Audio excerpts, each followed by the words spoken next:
Alright, the weekly update natin. Nagti-update natin ang War God build.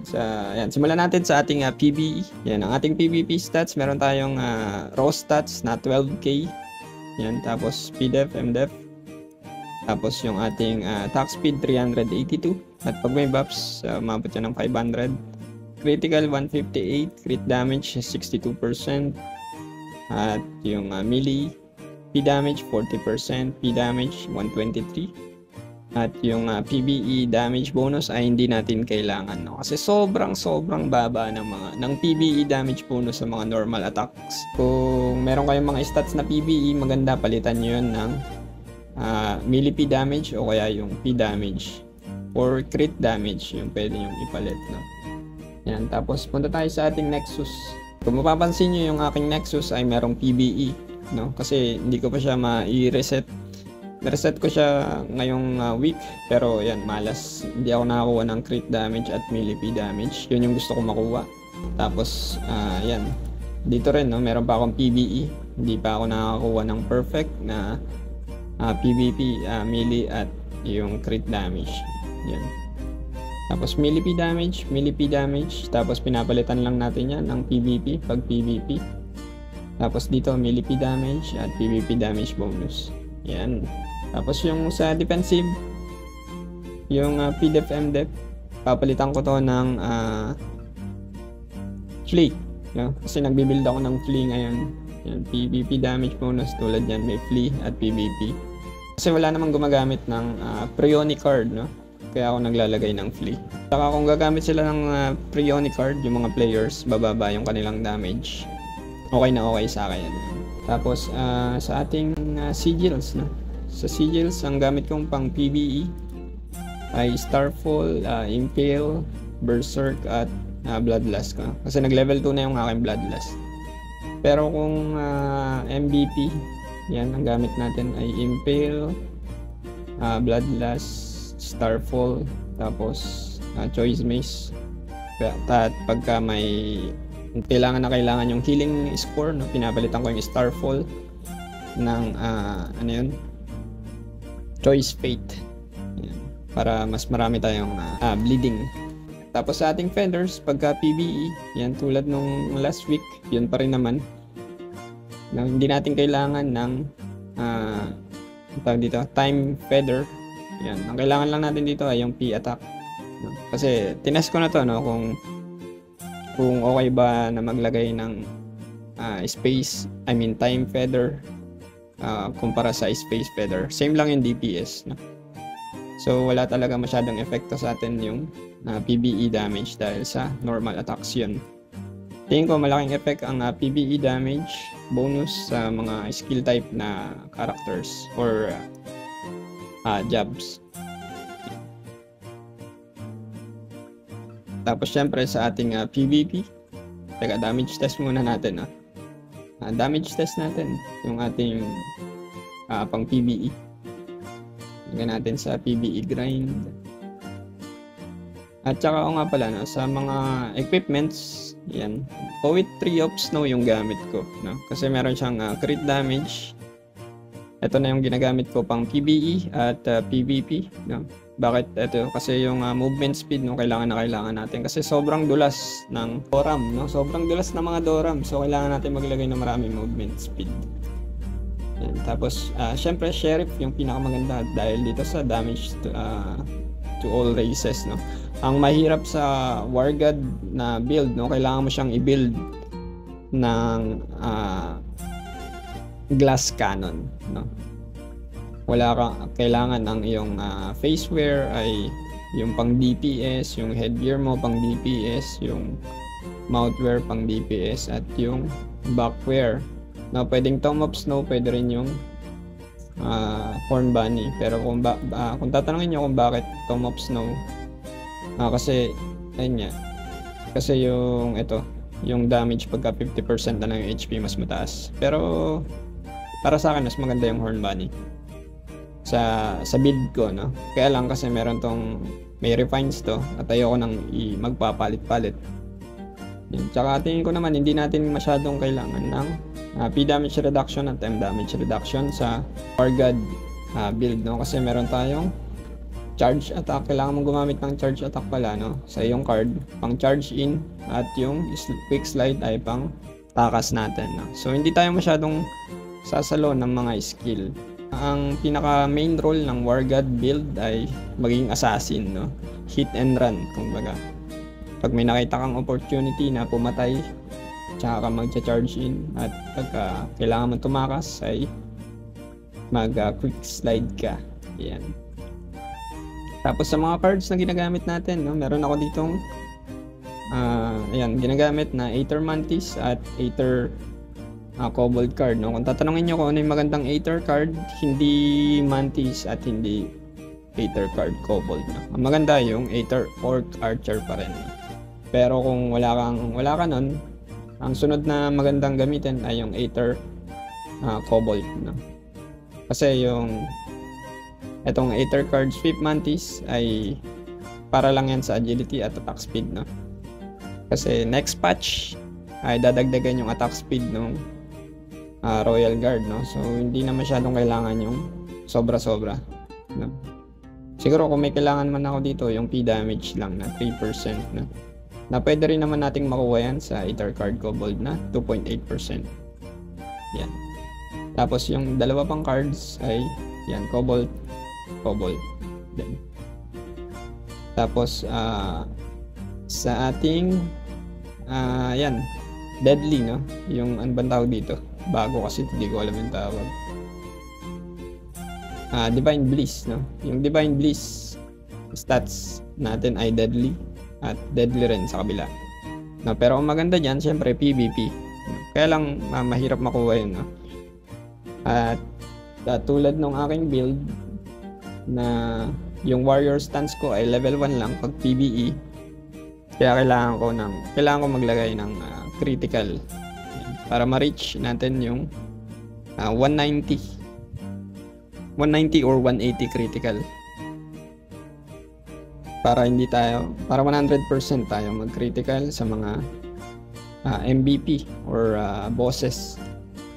Yan. Tapos damage test natin.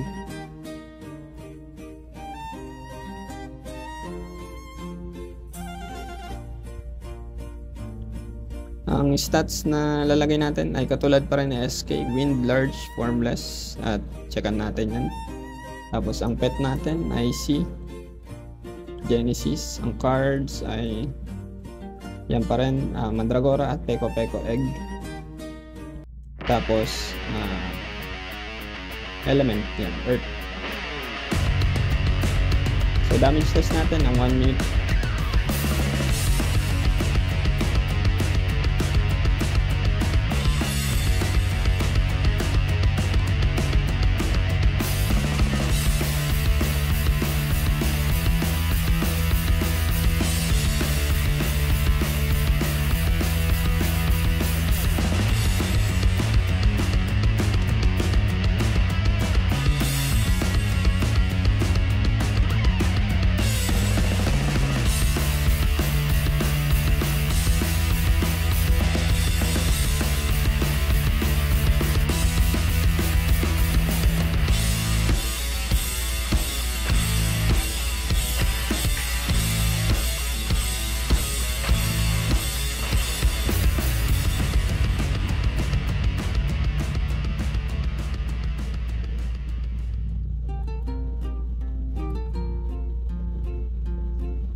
Yan, so sa 1 minute meron tayong DPS na 115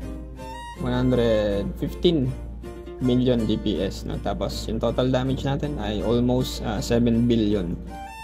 Yan, so sa ating yan, sa Virus Core pala, no? Sa Virus Core, yan ang gamit ko, Omni-Chip, Big Bully, Mana Length Reversal, Strength at Reflection Module. Tapos sa PvP, ang gamit natin ay teka lang. Pero kung tatanungin nyo kung ano yung pinakamagandang Virus Core, ang pinakamaganda syempre yung Big Bully, Mana Length Reversal, Omni-Chip at yung Holy Light Shield. Yung 4 na yun. Tapos bahala ka na sa dalawa, no? Pwedeng momentum management or di kaya yung Blood Tears, Core Overload, yan. Pero yung apat yung pinakamahalaga, no? Yung Omni Chip, Holy Light Shield, Mana-Link Reversal, at Big Bully. Yun lang. Tapos yung yan, lagay natin sa PvP set. Tapos yung ating Nexus, palitan natin yung Billy. Yan. Ng PvP. Yan. So meron tayong 557 DP. Yan. Tapos ang stats natin sa PvP, yan. 3-9 PvP damage bonus at 5-4, 3-6. Yan. Kasi yung sigils ko, ayan, binalik ko na yung floating protection kasi nag-level up siya. Nakakuha ko ng plus 30 PvP reduction. At tingin ko magle-level 20 siya baka this week. Sana makakuha ko ng floating protection ulit sa Jeperos. Yan, para mayroon tayong plus 30 PvP damage reduction. Yan, floating protection, surging protection, immortal body, at gate of suffering. Kasi nga, ang daming takbo na players ngayon. So, napilitan ako maglagay ng Gate of Suffering instead of Swift Breakout. Tapos, ang ating stats, syempre, 99 Agility at Strength. Tapos, 67 lang yung Vitality. At yung Dex mo ay kailangan, ang total niyan ay 80 to 90. Yan yung range, no? Pero sa akin 79 lang kasi walang buffs eh. Pag may buffs ng praise, tataas yan syempre. Abot siya ng 80 plus. Tapos yan yung ating stats, no? Importante na mataas yung ating PvP damage bonus para makapatay tayo, no? Kasi once na magkaroon tayo ng 2,000 gap, no? Hindi makakapatay ang Royal Guard na War God, no? Mahirap siyang i-build, sobra. So kailangan mo ng mataas na PvP damage bonus para ma-enjoy mo siya. So ang tatanungin nyo pa rin, no? Ang kagandahan lang kasi sa War God, no? Dahil nga yung ating dahil nga normal attacks tayo, New Hope ang pinaka the best sa atin, no? Kasi normal attacks yun, no? Each normal attacks deals additional damage equal to highest main stat, no? So pang normal attacks itong New Hope, at dahil normal attacks to, meron siyang ignore PDEF. So makakapag-adjust tayo ngayon ng ating feathers na light and dark, lahat pwede, no? Doon natin itataas yung ating tawag dito, PvP, no? Yan. Alis pare-parehas lang. Tapos pag PvP cards pala, no? Lagyan natin sa PvP cards. Pag PvP cards, no, pinapalitan ko yung isang tip bag mail ng alarm para dun sa knockback, no? Para yan sa mga summon ng Doram, no? Para tumalsik at hindi tayo ma-FF. Tapos yun pa rin yung gamit ko, no? Baphomet at yung Ninetale pa rin para sa agility at yung fleet. Yan, tapos yan, nilalagay natin dyan Orc Warrior kasi makati yung Doram. Yan, tapos Crack Buckler, ang gamit kong shield minsan kung ano-ano lang, no? Valkyria shield pwede.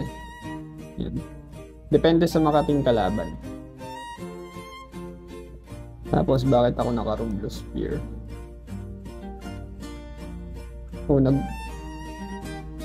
Yan. So nag-DPS test ba ako? Nag-DPS test ba ako na Rublo Spear yung gamit ko? Di naman siguro.